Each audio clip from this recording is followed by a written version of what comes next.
Assalamualaikum warahmatullahi wabarakatuh. Halo Sobat Adi, kita akan belajar mengenai computer fraud atau penipuan komputer. Dan kali ini kita akan ditemani oleh Kak Hisbah, seorang pegawai Direktorat Jenderal Perimbangan Keuangan yang juga alumni PKN STAN tahun 2017.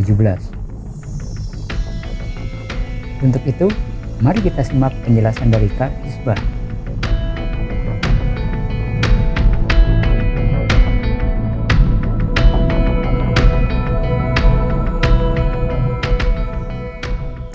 Ada dua hal penting di dalam penipuan komputer.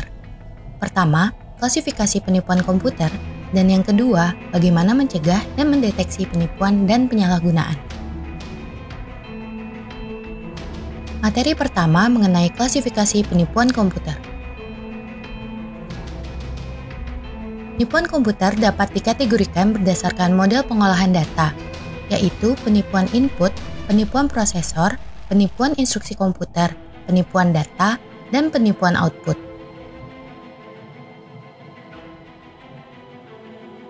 Penipuan input merupakan cara yang paling sederhana dan paling umum untuk melakukan penipuan komputer, yaitu dengan mengubah atau memalsukan input komputer.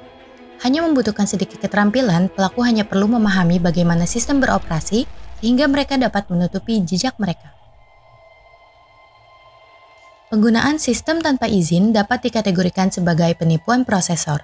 Sebagai contoh, perusahaan asuransi menginstal perangkat lunak untuk mendeteksi aktivitas sistem yang abnormal dan menemukan bahwa karyawan menggunakan komputer perusahaan untuk menjalankan situs web perjudian ilegal. Penipuan instruksi komputer termasuk merusak perangkat lunak perusahaan, menyalin perangkat lunak secara ilegal, menggunakan perangkat lunak dengan cara yang tidak sah, mengembangkan perangkat lunak untuk melakukan kegiatan yang tidak sah. Menggunakan, menyalin, menelusuri, mencari, atau merusak data perusahaan secara ilegal merupakan penipuan data. Penyebab terbesar dari pelanggaran data adalah kelalaian karyawan.